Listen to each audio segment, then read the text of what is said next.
ഹയാ this is മുണ്ടത്തി കണ്ടി ഛേ കണ്ടത്തി മുണ്ടി film rearview ആണ്. Film rearview. ഇന്നൊരു വർക്കത്തുകെട്ട സിനിമയെ പറ്റി നമ്മളിന്ന് പറയാൻ പോകുന്നത്.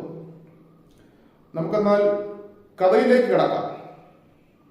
വൃത്തികെട്ടതെന്ന് വെച്ചാൽ പുഴുത്ത സിനിമ. ഇതിന്റെ അണിയറ പ്രവർത്തകർ എന്ന് പറയുന്നത് കഥ അഴിക്കണ്ണൻ, സംവിധാനം കമ്പി രതീഷ്, ഛായാഗ്രഹണം അപ്പി ബിജു, നിർമ്മാണം ബിജു അപ്പി. പിന്നെ നന്ദി, ഹോട്ടൽ വേസ്റ്റ് തന്ന് ഞങ്ങളെ എല്ലാം തീറ്റിപ്പോറ്റി സഹായിച്ച കുഞ്ഞുമോൻ കുഞ്ഞുമോൻ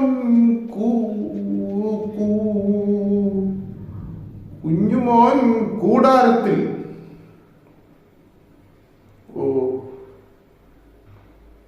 ഇതിനെ രപ്പുക പിടിച്ച് അഭിനയിക്കുന്ന നായികയുടെ പേരാണ് ഗർഭിണ്യ ശശി.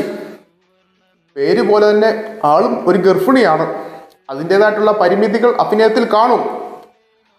പിന്നെ നായകനെ പറ്റി പറയുകയാണെങ്കിൽ ഈ കാണുന്ന പെണ്ണുങ്ങളെല്ലാം ഉമ്മ കൊടുക്കുന്ന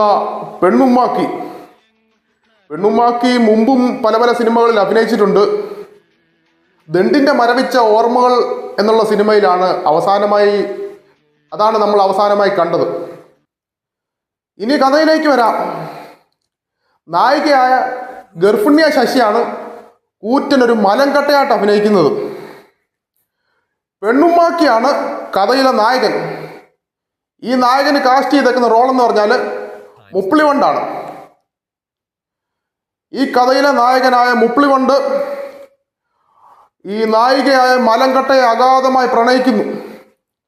സമൂഹത്തിൽ നിന്നും എല്ലാ ഇടങ്ങളിൽ നിന്നും പ്രതിഷേധങ്ങൾ ഉണ്ടാകുന്നു.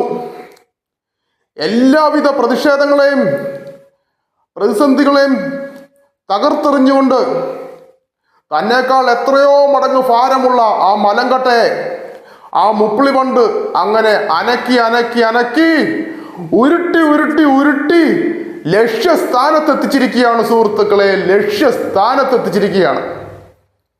ഈ പടം കണ്ടു കഴിഞ്ഞപ്പോൾ എൻ്റെ കയ്യിലെ രോമങ്ങളൊക്കെ ഞാൻ തന്നെ വലിച്ചു പറിച്ചു. കണ്ടോ, എൻ്റെ കയ്യിലിപ്പോൾ രോമങ്ങളൊന്നുമില്ല.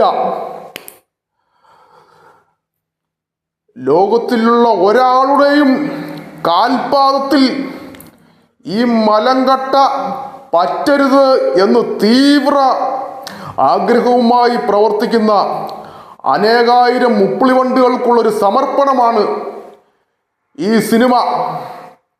അതിലെ പ്രണയരംഗങ്ങൾ കാണുമ്പോൾ തന്നെ നമുക്കറിയാം ആ മുപ്പിളിവണ്ടിൻ്റെ ആ മലങ്കട്ടയോടുള്ള തീവ്രമായ പ്രണയം.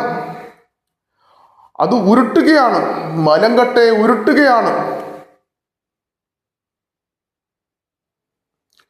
ഇതുപോലത്തെയൊക്കെ പടം ചെയ്യുന്ന കലാകാരന്മാരെ നമ്മൾ എന്ത് ചെയ്യണം?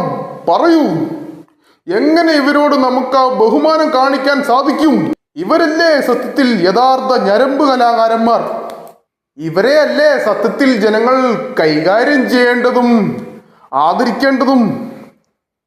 ഇവരെ എല്ലാവരെയും കൂടെ പ്രത്യേകിച്ചൊരു വെള്ളത്താൽ ചുറ്റപ്പെട്ട ഒരു സ്ഥലത്ത് കൊണ്ട് ആക്കി പ്രത്യേകം അവർക്കൊരു വാസസ്ഥലം ഉണ്ടാക്കി കൊടുക്കേണ്ടതല്ലേ നമ്മൾ ചെയ്യേണ്ടത്?